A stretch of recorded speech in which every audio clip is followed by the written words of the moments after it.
Like Mark Leiter Jr. strikes out a lot of guys, so like that could be something for them. The Mets, I got to give a B-. Like they're kind of like in around the same area. The Mets were tasked with a very difficult task. They had to revamp their whole fucking bullpen on the fly, and they did that. So we're going to see how that pans out. I wonder if any of these moves correspond with Adam Ottavino being given his walking papers. Like, we'll see about that. Diekman is gone. They finally, got Diekman the hell out of Dodge. They're expecting Nunez back. They're keeping Budo in there. So they have lengthened their bullpen. The bullpen is now a strength of the team. We'll see, what happens going forward. Stanek got rocked in his first game as a Met. You figure he's going to settle down. He's a pro. They got a guy. They got Huascar. They got a pitcher from the Marlins. I forget his last name. Huascar Brazaban. Huge question mark because he pitched for the Marlins. Career year for the Marlins. It's, that's what concerns me about teams acquiring players from the Marlins and the White Sox. There was absolutely zero pressure to perform because they were so bad. Like, the lights are on bright. What are you going to get? So I'm saying C+ for the Yankees, B- for the Mets. But I'm more bullish on the Mets because that was a difficult task, and Stearns definitely made it happen. He also strengthened the bench. DJ Stewart is gone. Jesse Winker is in. So, all in all, I gotta say, like, in terms of quality or, like, star level of player, the Yankees got the bigger star. The Mets, I think, did a better job in getting and filling the holes of their team. Okay. Yeah, I mean, I'll let you play the game with the New York teams. I didn't think they did anything really worth talking about. I like the lighter thing. I mean, like you said, I know you believe in the Mets, and I really just think they should have been sellers. I don't really believe in anything they've done is going to really change their positioning. I think the Phillies are just really good. I think the Braves, they go and bring Soler back. And they go bring back, I think, Luke Jackson. It's just like, what the fuck, man? Like, they already brought back Eddie Rosario. They already brought back guys from that team. And everybody's loving this, saying, oh, well, they needed a bat. It's just like, his bat, though? That's the bat? I really like what the Guardians did. I like them getting Lane Thomas. I think he was the best player on the Nationals. And they went and got him for 3 prospects. I respect that move. The Mariners giving it a shot, going to Rosarena, going with Justin Turner, guys that have been to World Series, trying to make something. The Astros move, I'm curious about it. Like I said, I don't really get it. Maybe, but then again, remember when the Astros went and got Justin Turner and they brought him in, they were like, okay, stop throwing your 2-seam fastball because you don't have a 2-seam fastball. And he's like, what? And they made him look at the video and he's like, wow, I really don't. And it helped him be a better pitcher. So maybe they're going to do something similar with Kikuchi. Maybe they see something in him that's flawed and they're like, okay, if we make this tweak with him, he can help us. Don't throw your curveball. I hate your curveball. You want to know why? Because the damn thing don't curve. Stop throwing the slow shit. They're hammering it. I'll throw it. Make sure you catch it. The Dodgers, how could you not like with them going to get Flaherty? I know he's not what he used to be. Like, he's not what he was like 4 or 5 years ago. But he's going to be in a room with, like, Kershaw. He's going to be in a room with Buehler. He's going to be in a room with guys that can pitch. And I'm sure that they can get him to be efficient. And all these guys are supposed to be coming back now. Kershaw just came off the IL.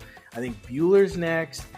They're gonna be a problem. I think that's the interesting thing to me. I'm curious to know if the Yankees called about Jack Flaherty, because the Yankees could have used another starting pitcher. Yeah, sure could. The idea that listen, it might work out, but the idea that someone inside the Yankees war room was like, let's call the Marlins about Jazzy Chisholm. I think he could play third base. And was somebody snapping their fingers like, you're right. Let's get him here. Like, is that really the call? Was that really the move that was made? And it's not a knock on him. I think he's a fine baseball player, but it's the hot corner, man. I mean, it's not easy. I mean, you really got to know what you're doing. I like the moves that the Brewers made. I like Frankie Montas, who's having a decent year. So yeah, I mean that's where I'm standing. And even the Red Sox going to get Lucas Sims from the Reds. I thought that was a move to bolster the bullpen. Like, just interesting day all around. A lot of action, a lot of teams that think they're still in it, that they're really not in it. I don't believe in the Orioles getting Eloy Jimenez. Like, what the fuck? That makes no sense to me. This guy's like worried about running down the line to first base. It's like, dude, stop hitting ground balls. You don't have to worry about running down the line. You're like 6'3", like 260. Hit the ball out of the park, man. But, you know, I guess this is what baseball wanted. They want everybody thinking they're still in it. I don't think so. And they are. You know what? Everybody that we mentioned today, with the exception of the Marlins, is relatively close to the wild card. Right? Even the Rangers, they subtracted, but then they also went and got Andrew Chafin. So they're selectively in. So it's one of those things that Rob Manfred, in his infinite wisdom, has decided that this is going to, be intriguing. Instead of the July 31st trade deadline, you leave the waiver deadline, and then as teams get out of it, they can kind of move players onto waivers. Well, did you see what happened with Josh Bell, another Marlin? He got picked up by the Diamondbacks, but they were first put on outright waivers. So it was very much in the old school vein of how things used to be done. The Arizona Diamondbacks got him for cash, dude. It's like, here's $1, I'll take Josh Bell. So Josh Bell in Arizona plays. The White Sox were unable to move starter Garrett Crochet, mostly because his camp leaked that he would want a contract extension if he was sent to a contender and asked to pitch in October. White Sox GM Chris Getz was disappointed in the message from Crochet's camp. Were you? Absolutely. Absolutely. Absolutely. You deserve to stay in Chicago now. Have fun with that. Absolutely. 25 years old. This is the most you've ever done in the major leagues. Yeah. And I get injury. I understand injury. Yeah, this is the most you've done. The dude can get hurt next week. Like, he has gone above and beyond by a lot. His inning total for his career, I think, was 70-something innings. He's already pitched 114. Yeah. So there you go. Like, you can blow out your arm tomorrow, Chief, and I'm on the hook for that? Absolutely not. You're not going to hold me over a barrel. I'm not going to give up 4, 5, 6 prospects to get and then extend you. Like, no, that's not, especially when I can negotiate this in the off season. Like, this is, now you add that little extra wrinkle there, I'm not doing it. Absolutely not. No, screw off. And you enjoy mediocrity on the South Side. Definitely. Now, like, you look at him, you compare him to Tariq Skubal. Skubal has had a history of arm problems too. So they were both risky. Crochet is risky from a mindset. Like, I hear something like that, I don't want to hear that.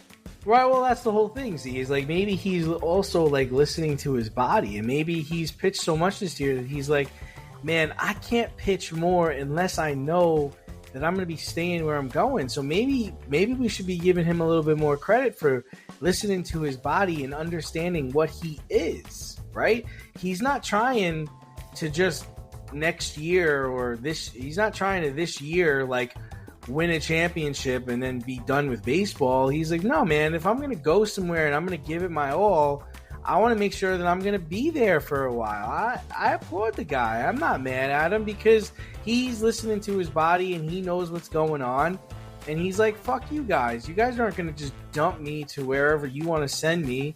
And then I'm just going to pitch as a gun for hire. I'm not a gun for hire. He's not a gun for hire because he has 2 years left on his contract. You honor the terms of your contract. But what he's trying to say is like, I'm not going to go. I'm overextending myself now. I'm not going to go somewhere else and extend myself past the regular season if there's nothing in it in the future. Like, I need my extension now because I don't know how much longer my arm's going to hold up. And if that's a cautionary tale for the Orioles, the Yankees, and the Dodgers, then so be it. But I think he's just listening to his body. I think he's knowing what he is. I don't think you can get mad at the guy for that. Sure you can.